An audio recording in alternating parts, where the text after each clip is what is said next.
পাতা নিয়ে আসলাম, কলা পাতা দিয়ে মাছের পাতুরি করবো। এই যে কলা পাতা এখন কেটে নেব।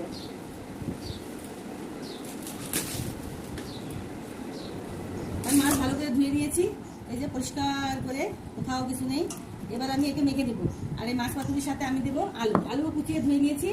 আর এতে লাগছে সর্ষের তেল, সয়াবিন তেল, হলুদ গুঁড়ো, মরিচ গুঁড়ো আর লবণ। একেবারে সহজ পদ্ধতি। দিয়ে দিব এবার মাছে লবণ, পরিমাণ মতন লবণ দিয়ে দিলাম।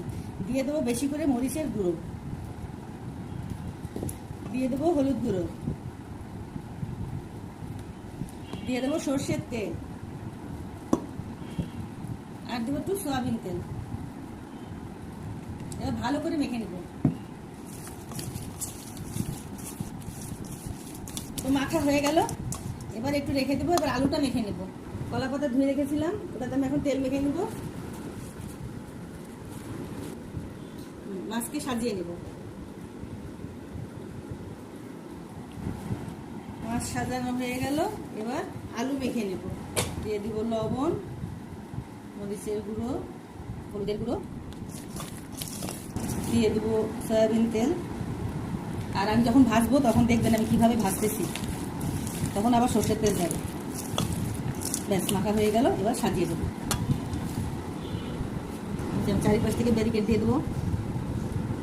ভালো করে সাজিয়ে নিলাম। এবার চুলায় চলে যাবো। চলুন চুলায় যাই। আগে থেকে দুটো ছোট পাতা দিয়ে রেখেছিলাম যাতে পুড়ে না যায় তল থেকে। এবার আমি মাছটা আস্তে করে উঠিয়ে দেবো। ব্যাস এভাবে আস্তে আস্তে হতে থাকবে। ঢিমে ইয়েতে জাল দিয়েছি যাতে আস্তে আস্তে মানে মাছটা মাখা করেছিলাম সেই পানিটা ধুয়ে দিয়ে দেবো মাছের উপরে। তারপরে ঢাকা দিয়ে দেবো। তো মাছের এক পাশ হয়ে গেছে, এখন উল্টে নেব। আগে নামিয়ে নিই, উপর থেকে পাতা দিয়ে এখন উল্টে নেব। এর জন্য আমার লাগবে একটা ঢাকনি। এবার ঢাকনিটা উপরে দিয়ে উল্টে নেব।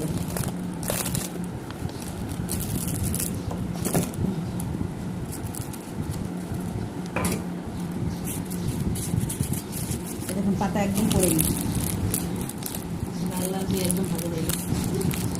এই যে আমার উল্টানো হয়ে গেল। এবার আবার চুলোর উপরে দিয়ে আসবো। আলিয়ে দিলাম। এবার আস্তে আস্তে হবে। এর উপর থেকে আমি এখন সর্ষের তেল ছড়িয়ে দিব। সর্ষের তেলের গন্ধে এমন মধুর গন্ধ হবে আর এমন সুন্দর স্বাদ হবে, আপনারা না খেলে বুঝবেন না। এটা আমার অনেক প্রিয়। এবার আস্তে আস্তে হোক বন্ধুরা। তো হয়ে গেল আমার মাছ পাতুরি। আপনারা এভাবে করে খাবেন, একদম সহজ, কোনো কঠিন না। আর এই ঝাটকা মাছে কখনো পেঁয়াজ রসুন দিবেন না, শুধু এইভাবে করে ভাজবেন, দেখবেন যে শুধু ইলিশ মাছেরই গন্ধ পাচ্ছেন। এখন নামিয়ে নিব।